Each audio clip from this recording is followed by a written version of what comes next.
Bênçãos do jubileu. Não é difícil falar da quantidade de bênção que nós receberemos até dezembro, em nome de Yeshua HaMashiach, amém? Porque essa porta se abriu, e ela, a partir de setembro, se fecha. Por que eu falo de dezembro? Porque depois que uma porta fecha, demora geralmente 3 meses para manifestar. É muito bom falar. Eu vou falar das bênçãos todas para você, porque depois nós vamos fazer as renúncias do que você não pode ter em você para essa data. Tá? Então vou falar das bênçãos, porque nessas aulas nós já temos falado bastante de maldição, né? Vou dar uma colherzinha de chá para meus irmãos, senão eles vão olhar para mim e só vão ver chicote. Glória. Bênção do jubileu. Restituição pessoal, social, física e financeira. Bênção pessoal. Recebemos a restituição em 4 áreas: familiar, social, física, emocional. Amém? Preste atenção. Ela está separada assim, ó. Pessoal, familiar, nesta área, a restauração de casamento. Toda aliança que o Senhor fez, toda aliança que Deus fez, será restaurada. Crises conjugais, crises familiares, até mesmo separações, haverá restauração. Amém? Você pode não acreditar, mas você vai viver. Amém? Não é porque você quer ou porque você não quer. É porque é uma porta que abre para restauração. Amém? Social. Filhos voltam para... Repete isso comigo em nome de Jesus. Filhos voltam para casa. Amém? Sabe que filhos que voltam? Os que saíram. Aleluia. Aleluia. Quando você ouvir falar de jubileu, queridos, você não tem noção. Você vai ensinar isso daqui para os teus filhos, porque eles viverão isso em nome de Yeshua.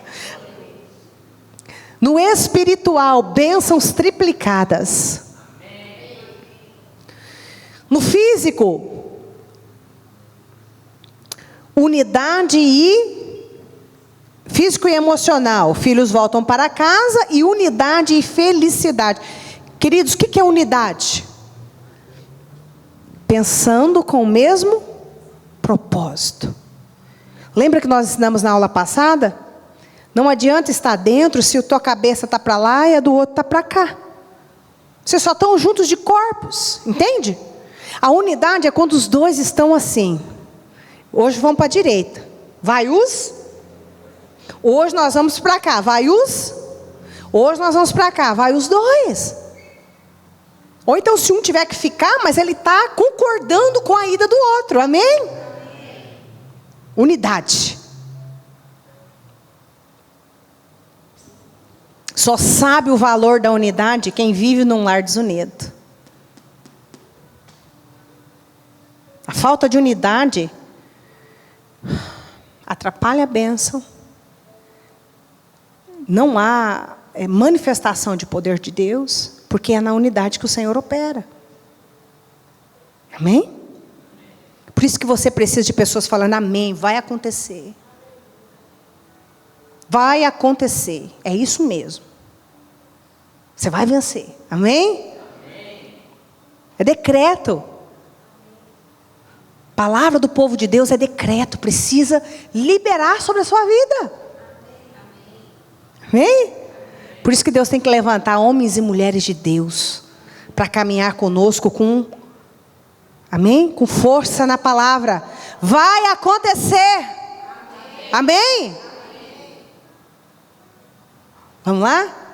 Financeira e social, restituição do equilíbrio. Não veremos nem pobres e nem muito ricos. O que é isso? Não veremos nem muito pobre nem muito rico. Sabe uma desigualdade assim que você vê, pessoa que não sabe nem o que tem, nem para onde vai, nem o que fez? Não faz diferença para ele se é 5 milhões, ou é 10 milhões, ou é 15 milhões, entende? Não calcula mais. E aí você vê uma outra família lá, que não sabe nem quanto que vai ter. Isso não é bênção de Deus.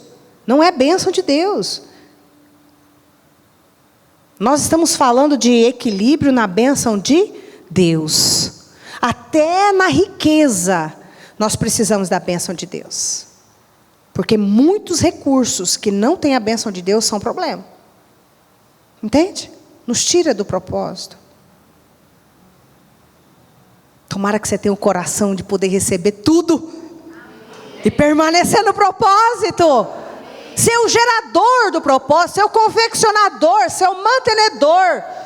Quando alguém pensar no propósito, vai falar, não, a pessoa que faz isso é fulano. Porque ele tem a palavra, ele tem o recurso, ele tem a autoridade, ele tem a espiritualidade. Amém? Amém. Que seja você esse coração, que seja eu. Que o Senhor olhe para mim e encontre esse coração. O que adianta você ter uma fortuna e o reino não conhece nada a respeito da tua fortuna, nem sabe.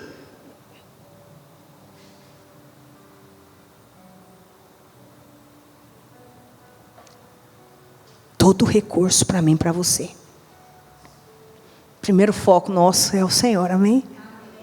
É lógico que nós queremos ter carro bom, casa boa, amém? Móveis lindos, roupas lindas, nós merecemos.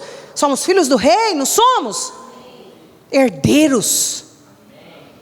Nós precisamos ter essa honra, porque é dele essa honra, é do nosso Pai, amém? E um filho que é obediente ao pai, ele tem o quê? Honra. Um filho desobediente tem o quê? Não posso dar isso para minha filha. Se eu manter a desobediência dela, eu estou pecando contra Deus. Se eu manter o vício, se eu manter o caminho errado, se eu manter a desobediência, eu estou levantando altar contra a minha guerra. Não é? Agora, quando o filho se alinha, entra na obediência, você é o primeiro, não é? Na tua condição, filho, está aqui.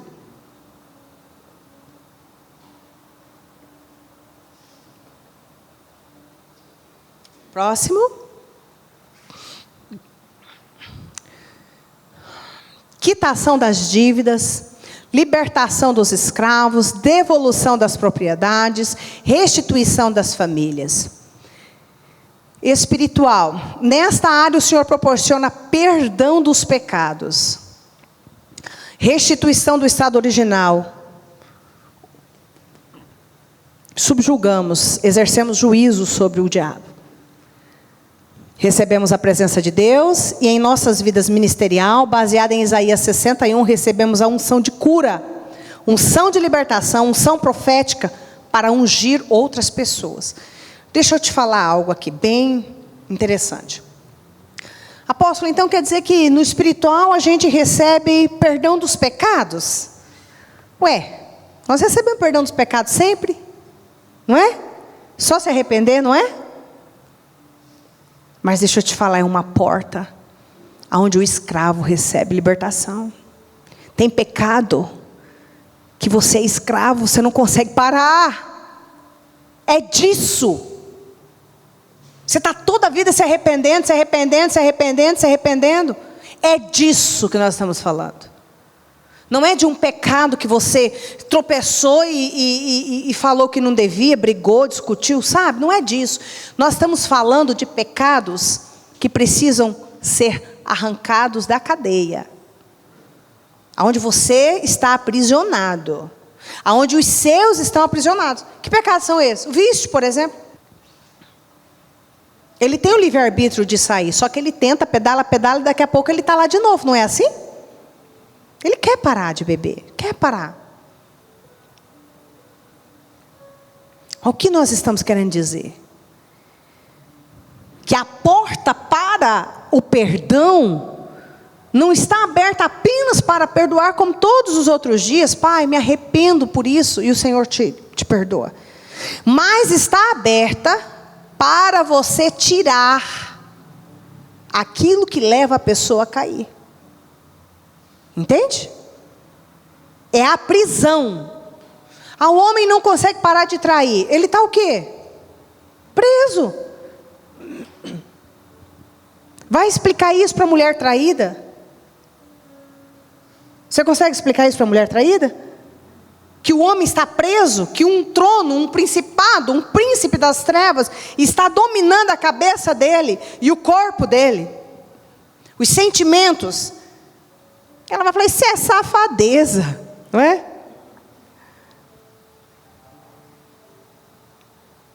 Não estou tirando que não seja, né, de alguns. Ele dá uma ajudinha para o maligno. O maligno soou lá na quinta rua e ele fala, nossa, parece que eu vi uma tentação. Aí foi lá na quinta rua, não é para você. Ai, não sei. Entende a facilidade? Tem gente que precisa de peia, né? Agora existem quedas que são prisões. Ele dá 2 passos para sair da prisão e 3 ele volta para a prisão. Unção de libertação. Proclamar libertação ao cativo. Declarar, você é livre. Mas quando nós declaramos, você sabia que primeiro nós temos que acreditar na nossa declaração? Primeiro que tem que acreditar é nós. Sabe por que eu estou falando de jubileu aqui para vocês? Porque eu acredito. Por que eu estou falando de altar para vocês? Porque eu acredito. Por que eu estou falando de santidade? Porque eu acredito. Nós não podemos falar daquilo que nós não fazemos. Não tem peso, não tem valor no mundo espiritual. Agora faz e libera para você ver. É? Gostou? É uma bomba. O dia que você entender isso, vai ser muito difícil de você cair com qualquer coisa e não, gente. Que é isso? A obediência, a santidade, o compromisso com o reino de Deus abre portas e te leva a lugares aonde sem isso você não chegaria nunca. Uma coisa é o homem te dar autoridade, outra coisa é o teu pai, o Criador te dá autoridade. Tem diferença.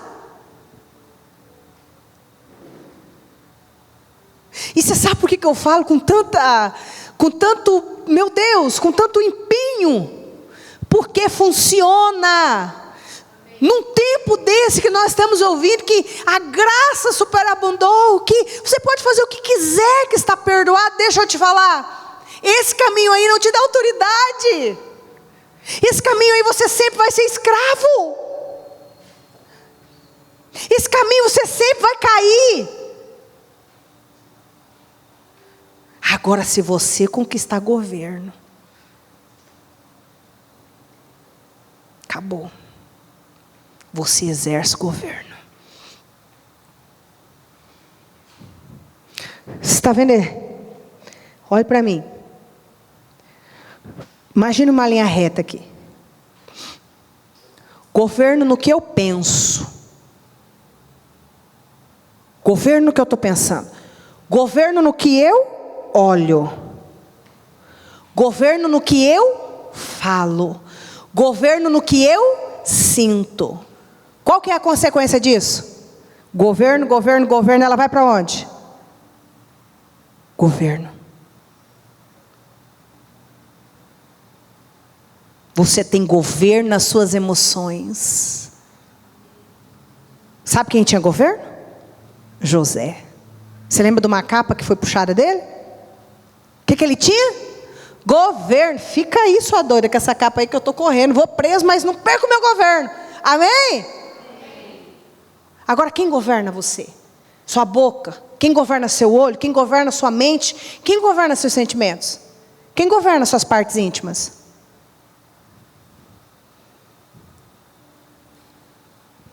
Para você exercer esse governo aí, pode passar.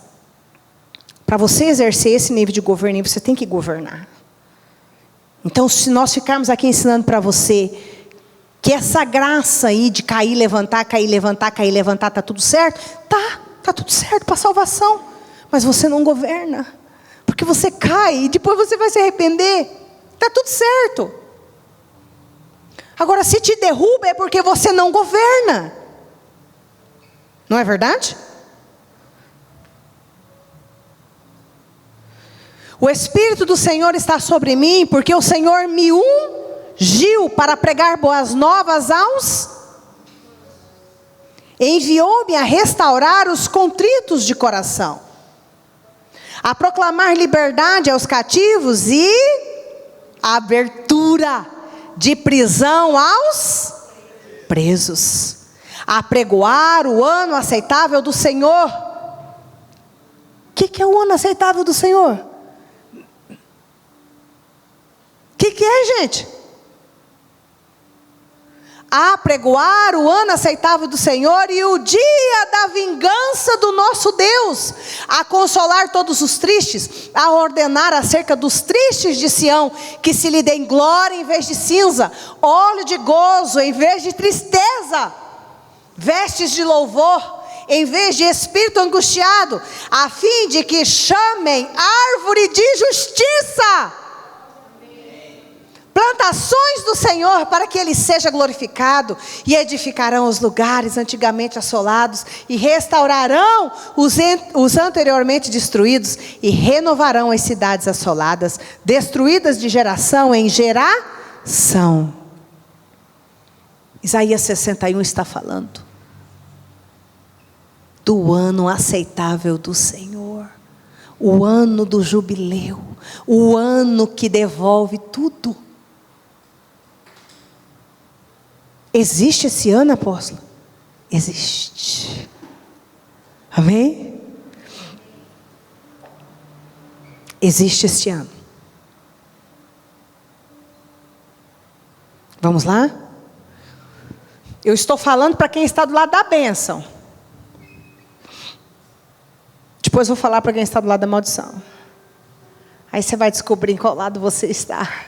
Vamos lá? O jubileu na tradição judaica,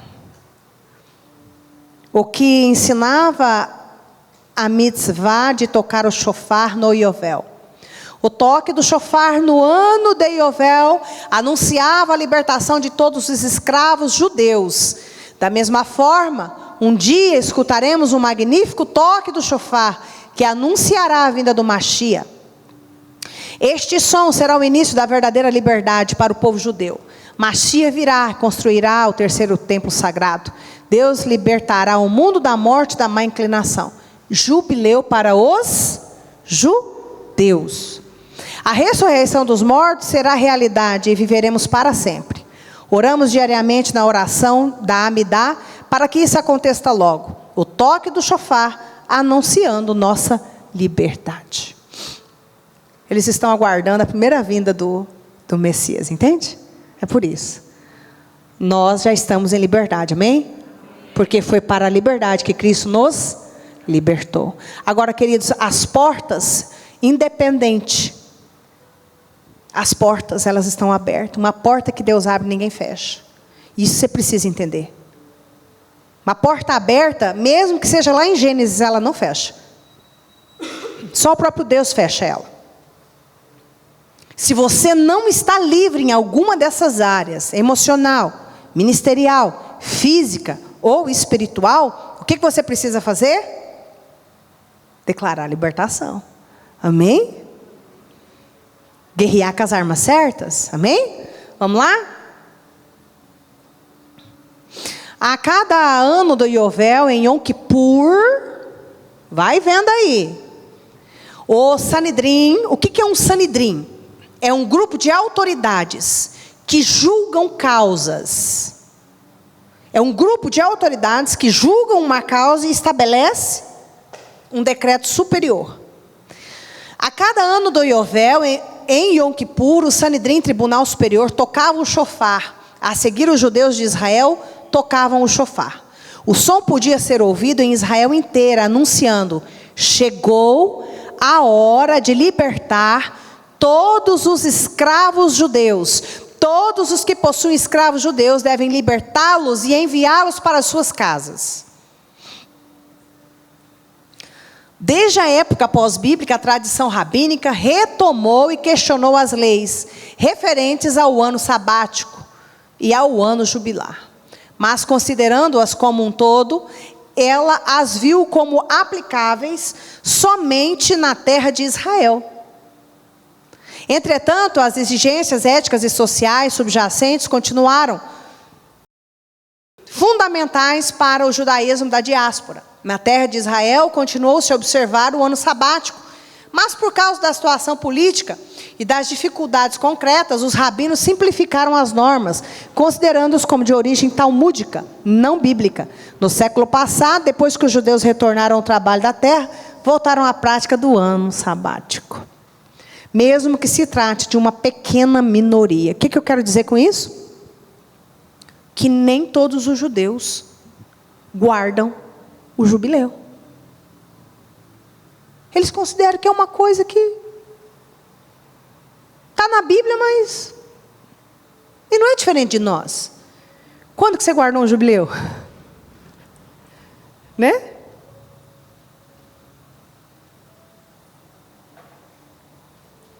Pode passar.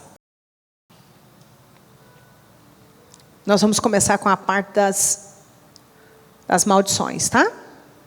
Castigo, 70 anos na Babilônia. Para um agricultor judeu é muito difícil não trabalhar os campos e pomares durante um ano. Durante um ano inteiro. Não podendo dispensar-lhe os cuidados adequados. Que dirá então o quão difícil é para eles não trabalhar a terra por 2 anos seguidos. O 7º ano de Shabat, Shemitah e o seguinte do jubileu. Na época do templo sagrado, isto era exatamente o que aconteceria a cada 50 anos. Atualmente, não se guarda o Yovel, lá em Israel. Se você chegar lá e falar para algum judeu, é jubileu, ele vai ficar olhando e vai rir. Nem nós estamos guardando, quem é você, gentil? Entende? Pode passar.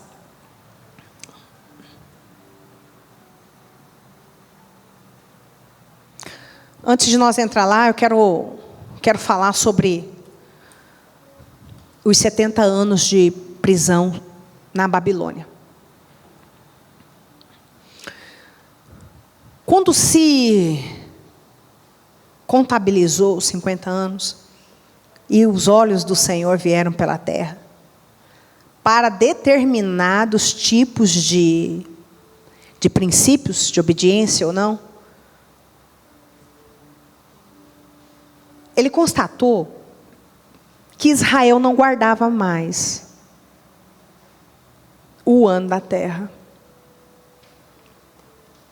Não guardavam mais os Shabates de Ezequiel 20. Vou repetir Ezequiel 20 aqui, só para que você se recorde do que estamos falando. Vamos lá? Ezequiel 20. Também lhe dei os meus sábados como um sinal entre nós, para que soubessem que eu, o Senhor, fiz deles um povo santo. Os meus sábados. Então Israel não guardava o Shabat, Israel não guardava o sábado da terra, de Levítico 25. A desobediência de Israel levou Israel cativo por quantos anos? 70. O que te diz a palavra 70? A cada um ano de desobediência, 10.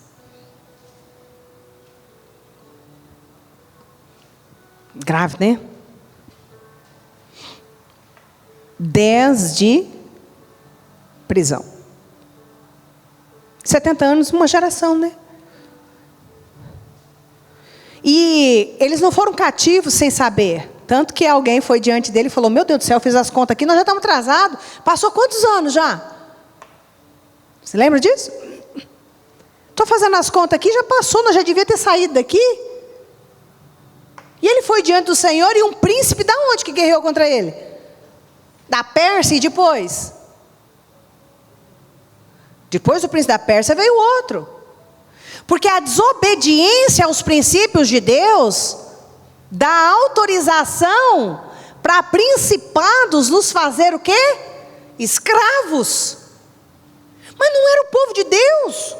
Como que ficaram escravos? Deus é injusto. Não é isso que fala? Eu sou crente, vou para a igreja, obedeço, faço nos domingos. Deus não está interessado nisso. Deus está interessado se eu e você cumprimos os princípios, obedecemos as Escrituras. Esse é o interesse do Senhor para conosco. E uma coisa que nós precisamos entender definitivamente: nós somos enxertados na videira verdadeira. Quem é a videira verdadeira?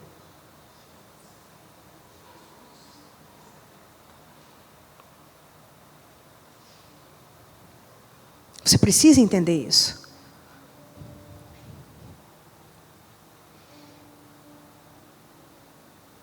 Nós precisamos rever nossos princípios. A questão não é se você comparece nos cultos. A questão é: existem tempos determinados. Vamos abrir? Eclesiastes 3. Tudo tem o seu tempo determinado, e há tempo para todo o propósito debaixo do céu. Há tempo de nascer e tempo de morrer, tempo de plantar e tempo de arrancar o que se plantou. Tempo de matar e tempo de curar, tempo de derribar e tempo de edificar. Tempo de chorar e tempo de rir, tempo de prantear e tempo de saltear de alegria. Tempo de espalhar pedras e tempo de ajuntar pedras. Tempo de abraçar e tempo de afastar-se de abraçar. Tempo de buscar e tempo de perder. Tempo de guardar e tempo de deitar fora. Tempo de rasgar e tempo de coser. Tempo de estar calado e tempo de falar. Tempo de amar e tempo de aborrecer.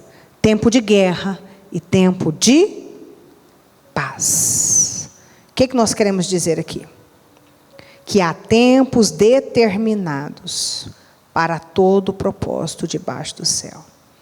Salmo 90, capítulo 11 diz assim: ensina-nos a contar os nossos dias, para que alcancemos coração sábio. Então, Eclesiastes diz que há tempo para fazer coisas determinadas. E Salmo 90 diz: olha, Senhor, nos ensina a contar os dias. Porque esse ano de jubileu aí não pode perder, amém? Porque o Shabat não pode passar batido. Porque são dias determinados por Deus, para coisas específicas. Então, o dia de guardar a terra, o dia de descansar, não foi nos ensinado isso. E nós vamos clamar a misericórdia do Pai sobre isso. Porque nós não tivemos esse ensinamento. De repente você tem 50 anos e você nunca guardou nada. Pelo contrário, você trabalhou de manhã, de tarde e nas horas vagas à noite. Né? E agora? Os olhos do Senhor vão escanear a terra, abrirá-se os tribunais. E nós?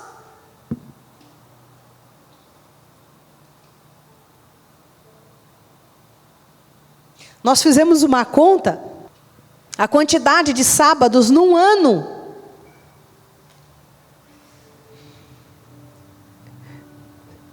Em desobediência, em um ano.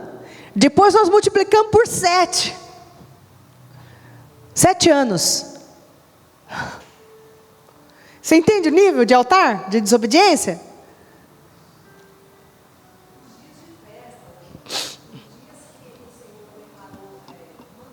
Solenidades? Pois sim. São considerados. Até a lua nova é considerada um sábado. Sim, todas as festas. Só que nós estamos pegando o jubileu junto com a semana por se tratar de um ciclo de 7, entende? Apesar que quando nós estudarmos as festas, da maneira que a gente vai passar, você vai entender que de 7 em 7 meses tem uma atuação das festas diferente, com portas semelhantes, mas atuações diferentes. Tishrei? Foi.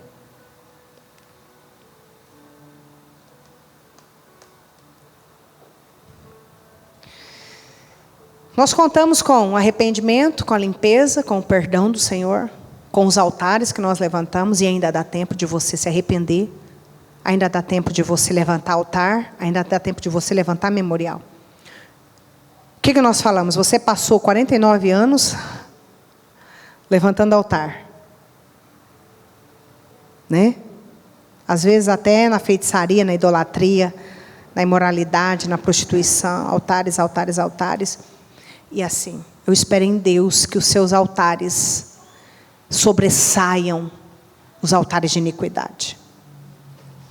Eu espero em Deus que você já tenha tido liberação financeira de ofertar recursos, para que o teu altar confronte o altar de iniquidade. Isso não tem nada a ver com salvação, isso tem a ver com guerra. Guerra de altar. Sabe o que é uma guerra de altar? Vou dar um exemplo bem simbólico. Alguém levanta um trabalho, um recurso para uma entidade, para fazer um mal para alguém. Aquela pessoa tem brecha, tem falha, tem porta, e o mal se estabelece.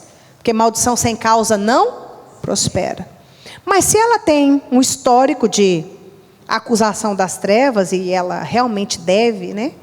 Ela tem essas portas abertas aí, então essa maldição se estabelece, né? Estou falando de algo que foi enviado. Só que o Espírito de Deus fala comigo, fala com você, e você fala: eu vou levantar um altar para o resgate dessa situação. E você ouve o valor, e o Senhor fala: R$5. O Senhor nunca vai falar para você levantar um altar disso, tá? Já vou falar, porque, pelo amor de Deus, eu só estou dando um exemplo. E aí você fala: nossa, R$5, mas é muito R$5, não é? Vou levantar 3. Sabe por que o Espírito falou que era 5? Sabe por quê? Porque o altar que a pessoa que enviou levantou era de quanto? R$4,90. Só por isso. Você fala: não, eu tenho que pagar conta de energia. Eu não vou dar tudo, vou dar só 5. Estou falando de guerra de altar. Você já quebra ali na hora. Você quebrou a maldição, porque você levantou um altar superior pela pessoa. Agora, gente, você tem que entender. Para você fazer guerra de altar, é algo que você vai liberar geracional. Não é pessoal, não é uma pessoa, é um DNA. Entende? A pessoa representa um DNA. E se você não quiser fazer guerra geracional de altar, não precisa. Não vai mudar nada. A sua salvação, você é crente, você é bênção, você é de Deus. Está tudo certo. Só que vai passar geração em geração, e esses problemas de divórcio, separação, adultério, assassinato, acidente, que mais? Falência, roubo, que mais? Perca de terra, engano, vai permanecer em sua linhagem. Morte prematura, morte de primogênito. Você não precisa fazer nada. Isso não vai te impedir de ser salvo. Altares e guerras de altar são para gerações. É os meus que não vão passar por isso, amém? Amém. São os meus que não vão viver isso, amém? E hoje eles podem nem entender o sacrifício que você está fazendo, os altares que você está levantando. Podem nem entender. Não atuem por vista, atue por fé. Amém? Mesmo que seus filhos não entendam, que seu marido não entenda, que sua esposa não entenda, faça. Pode falar, Pê. Eu queria fazer algumas perguntas só Claro. para as pessoas entenderem melhor. Claro. Primeiro, quem nunca fez jubileu? Né? Eu creio que a maioria de nós não conhecia, não tinha nenhum conhecimento. Tá.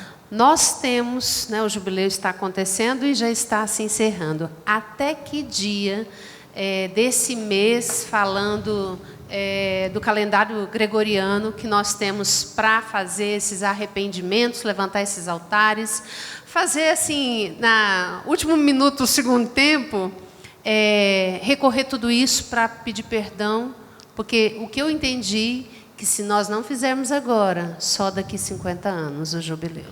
Exatamente. Não sei se nós estaríamos aqui. Com certeza Jesus já voltou, amém? Eu vou ter 91 anos. Eu creio que nós vamos estar reinando. Eu acho que eu não vou estar conseguindo fazer muita guerra. Eu vou estar meio assim, eu acho. Né? Eu vou aproveitar enquanto eu estou conseguindo fazer alguma coisa. Mas até que dia agora de setembro? Queridos, se encerra? no meu entendimento se encerra hoje. É brincadeira. No meu entendimento vai até... Fala aí que se for hoje a gente vai mudar o relógio. Boa! No meu entendimento, nós temos até a virada de ano. Oi? De 14 a 15 de setembro. 14 a 15 de setembro se encerra o jubileu. No meu entendimento, sim. Tá. Alguns já encerraram na conta deles. Alguns já encerraram. Não, no nosso não. No meu não encerrou, não. Não. Amém? Outra pergunta. Sim. Quando a gente fala e você fala, e já está marcado para o próximo sábado, para todo mundo saber, que você vai falar sobre a oferta, né? As ofertas de ouro, de prata, né? O que significa cada oferta e cada porta que abre.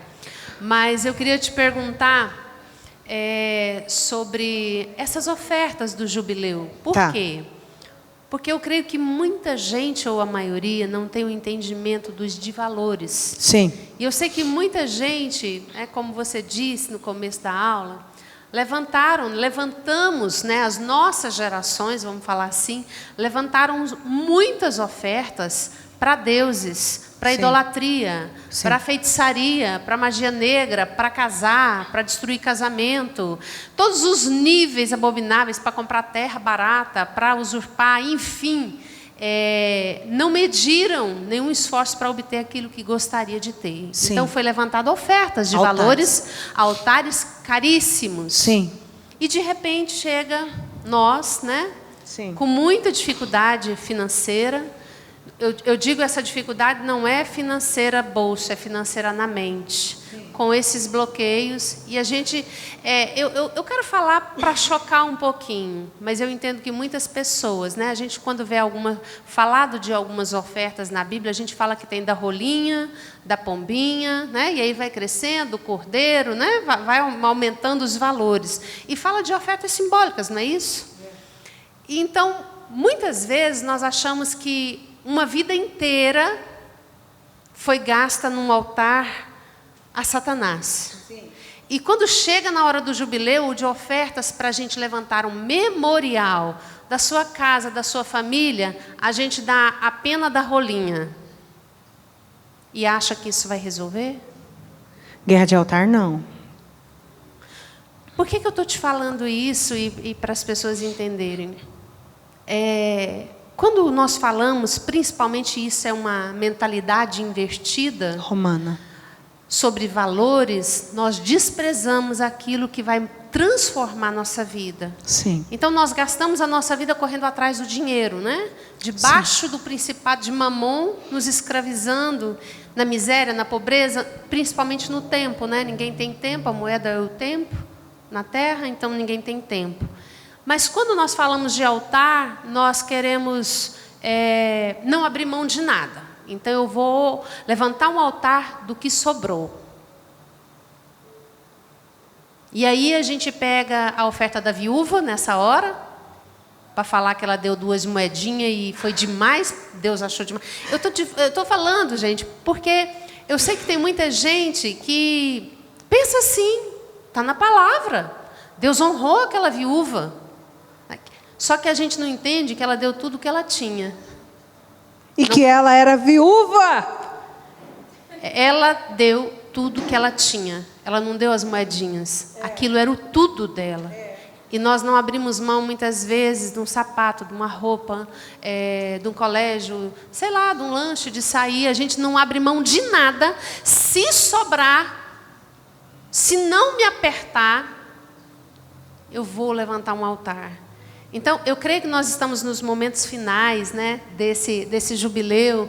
E eu creio que o Senhor quer dar-nos uma chacoalhada e dizer, eu não abro mão daquilo que eu posso fazer agora, porque o Senhor te trouxe aqui, saindo da sua casa, deixando a sua terra, a sua casa, a sua família, para nos ensinar algo que eu particularmente nunca vi em lugar nenhum e não fazia parte de nenhum ciclo que eu frequentava para falar sobre jubileu nesse nível. Mas o que eu quero dizer é que nós somos privilegiados, e eu sei que eu quero profetizar uma multidão que está na internet, para que tenha tempo suficiente até o dia 14 de setembro, que nós estamos com a contagem regressiva, de levantar uma oferta, um memorial, para ser restaurado a nossa geração.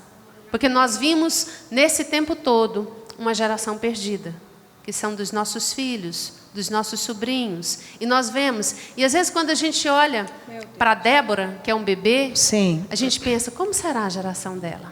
Que nível? Nós tivemos uma experiência, né? Ali em Londres, como é que está a geração? Sim. E você acha que está ruim aqui? Coloca 100 vezes mais, pior.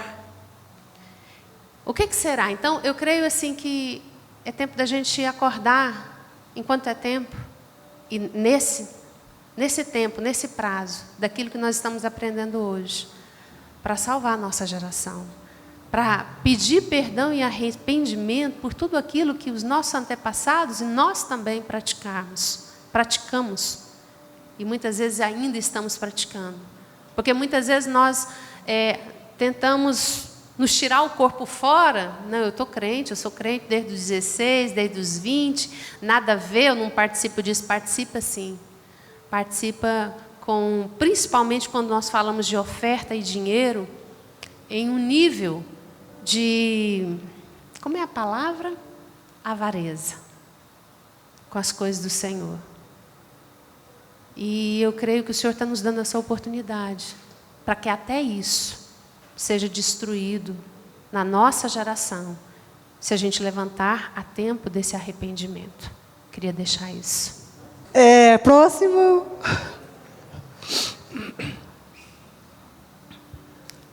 Seremos parte do maior derramamento do Espírito de todos os tempos. Atos 2, 16 e 18. O Espírito Santo será derramado com a chuva ao seu tempo, e o tabernáculo de Davi será restaurado. Levítico. Nesses dias, Deus usará o maior número de pessoas comuns. A profecia mostra que todas as faixas etárias serão levantadas e abençoadas pelo Senhor e experimentarão o cumprimento das promessas do jubileu. Vossos filhos, crianças, jovens, velhos, servos e servas serão grandemente usados e restaurados em todos os sentidos. Amém? E vão mesmo. Eu recebi uma mensagem ontem de uma tia minha, que é intercessora minha, ela é irmã da minha mãe. Intercessora assim de, sabe, de ser assembleiana. Até outro dia não pintava nem a sobrancelha, nada, porque Deus liberou ela para fazer. O cabelo por aqui, agora está mais ou menos aqui. Mas sabe aquela pessoa que tem o joelho roxo de orar? E ela me manda um áudio e fala assim: feliz aniversário, Adrianinha, da tia, coisa preciosa. A tia ficou intercedendo por você, a tia viu as fotos. Que honra ter uma sobrinha minha nos 4 cantos da nação. E sabe o que é isso aqui? Isso aqui é promessa. Promessa. Minha mãe me ligou, eu estava no shopping. Filha, feliz aniversário. Meu Deus, você já está no Brasil? Mãe estava orando.